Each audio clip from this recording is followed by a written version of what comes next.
Hello and welcome to another Lord of the Rings Online video with me, Balthelion, and today we're having a look at the revamped Erebor indoor space, which is coming along with update 23, Where Dragons Dwell.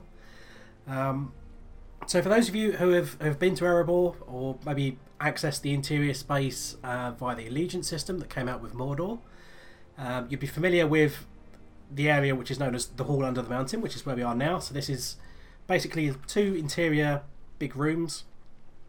The lower space generally has all your NPCs that do your vault, your legendary items, etc. Along with the various barter NPCs, and then the second room is like the main throne room for King Thorin III.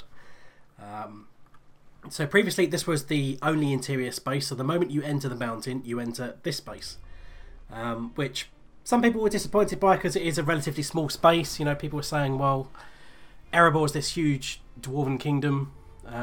Compare the interior space to obviously something like Moria, and it's obviously way smaller. So they thought it was lacking grandeur, and also it kind of differed from the interior space that we'd saw as part of the Battle for Erebor raid, where we saw some sort of interior space before we head out to fight the two trolls that were the champions of the enemy army that were laying siege to Erebor at the end of the War of the Ring.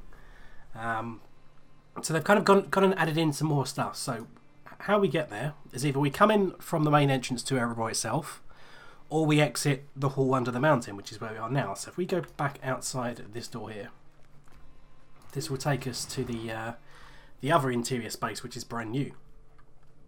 So there we go. So this is what it looks like, Erebor. So we have this main passageway. At the north side we've got the hall under the mountain. The south side we've got the main entrance, which leads out into the Downlands. Then to the east we have the new nodes of Narrafak, and then to the west I've got the auction hall, the jewel stead, and the grand theatre. So I haven't actually explored this yet, so it'll be interesting to see what it is.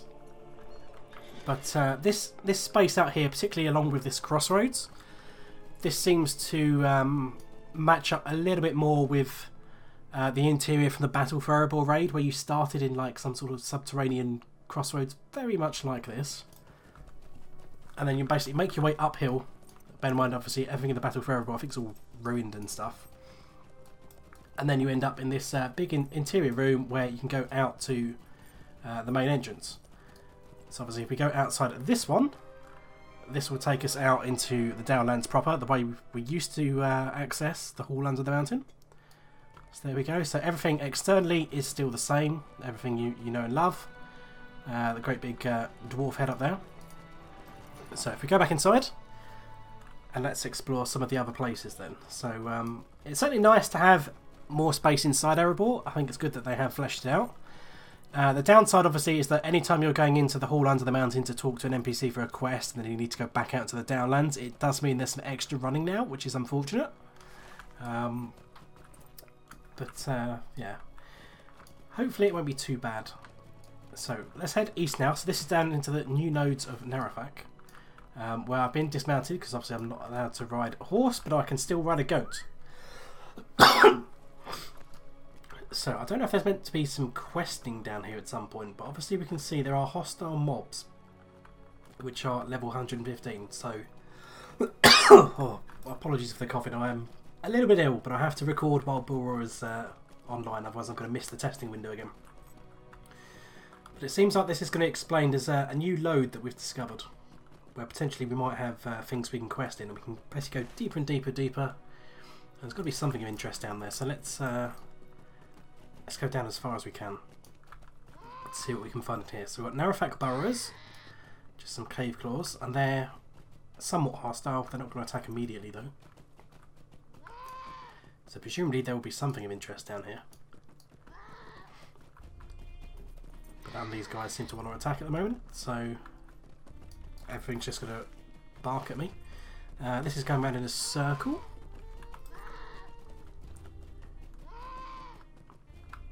So presumably there's got to be some purpose down here to mean that this is worthwhile, unless it is just a random space that they've added. But it seems likely we'll probably have to come down here. We've discovered a new load. We need to go down and clear it out of all hostiles, so let's go kill a few cave claws. Probably at the very least. Hello? That minecart is moving. It's just casually wandering around on its own. Can I attack it?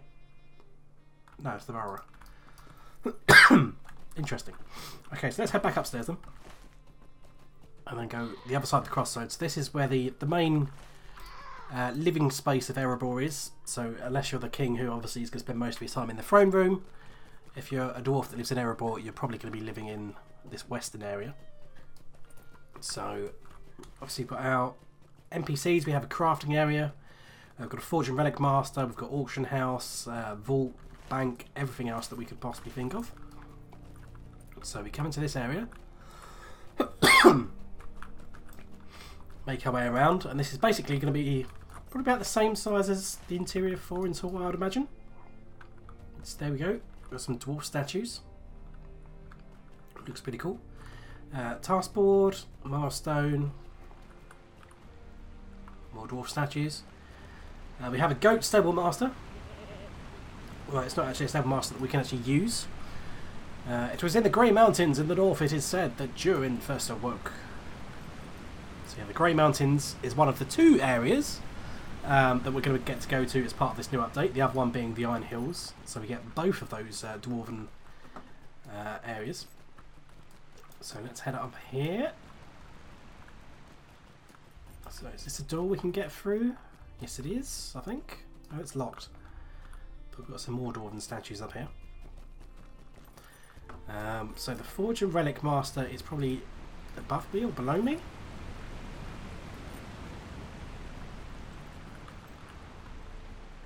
There we go, it'll be up here. Here we go, Forge and Relic Master. He's also crafting an interesting looking shield that I don't think we've seen in game anywhere. We've got the Barber up here. You can go up further. So obviously this is quite a tall room that we're in, so maybe we can get a nice view from up top. What's up there? The Grand Theatre is over there, so maybe they're putting on some interesting plays. I assume we can get down this side as well. So down here we should have the crafting area down there. So there we go, we can see all the Forge Master and stuff. We'll see if we can get a closer look at that. Can't walk along those ways, okay. We've got the typical dwarven water wheels. They like using that to power up their machinery. Yep, go down here. So again, we've got some nice glowy rocks just to illuminate the place. They do look pretty cool. To the south here, this is the jewel stead. So presumably this is where they're mining all their pretty stuff to get their jewellery. And maybe storing it in a vault somewhere as well. If half the rumours they tell of Yarnfast are true, the other half must be bald-faced lies. So Yarnfast is one of the towns or areas inside the Iron Hills. It's the furthest eastern one, which we'll see when we have a look at that region.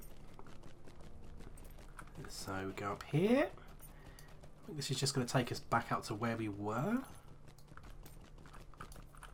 So can we actually get across there? Where does this go? This is taking us a whole new different direction. Because before we were over on that area, so where does this lead? Does this go anywhere?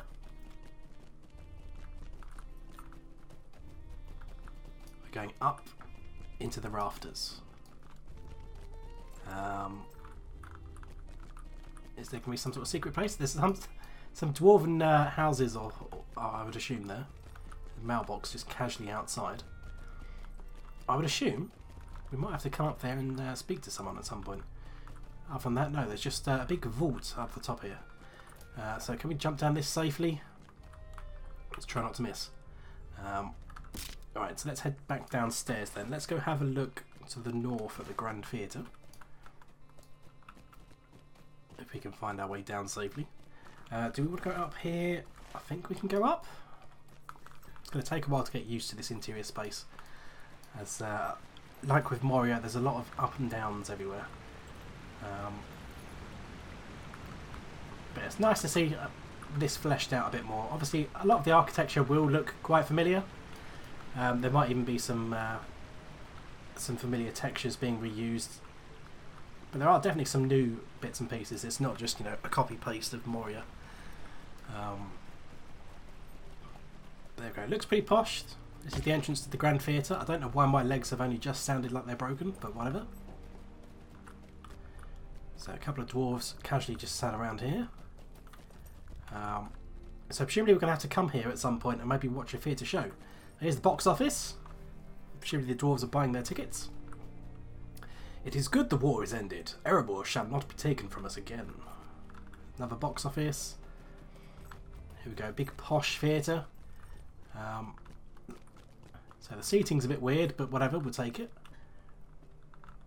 So there are a couple of places that do have areas where you can do theatre and stuff. Obviously there's a couple of small theatre stages you can get as personal housing decorations and things like that. I would not be surprised if maybe there's nothing quest related to do in this area. This is just an area that's been designed to allow role players and community event hosts to have an area just to stage something. So you could have various dwarven bands maybe playing some music in here, like player organised events, which would be pretty cool. This is a pretty nice backdrop because we haven't really had somewhere for dwarves to do that, or in a dwarven setting, because you don't really want to have an impromptu role-playing band pop up in Moria. It'd be a bit weird, and there's nowhere really for it in Thorin's Hall, so that is pretty cool. So the only thing then, let's just go have a quick look at the crafting facilities, because I assume pretty much everything should be there, but we'll just want to be doubly sure. So up we go over here, and up we go, and across the bridge maybe. Seems like the right way. For so long we looked only inwards. Now suddenly dwarves speak of the hills to the east and the ancient mountains to the north. So the Iron Hills to the east and the Grey Mountains to the north. Two new regions. So we want to be over there. So what have we got? We've got the suppliers, provisioners. We've got a study here with some nice comfy little cushions where you can read a book. What word have you heard from the Iron Hills? I have heard none, and worry. So nice little library. You can casually sit down, do yourself some food, drink a nice nice ale or something like that. We've got the Forge and Relic Masters, Provisioners, Workbenches. So yeah, it seems pretty much everything's here for all your needs. But yeah, that's an interesting new interior space for Erebor. So let me know what you guys think of this. I think it's nice to have the interior space, a bit more areas for role players to mess around in. But as I said previously, it could be a bit of a pain in the backside if you're constantly having to run this main corridor in and out to talk to the NPCs in the frame room. That's the only downside I see though. So be interested to hear what you guys think. Let me know in the comments. And until the next Bull Roarer video, I will see you guys later.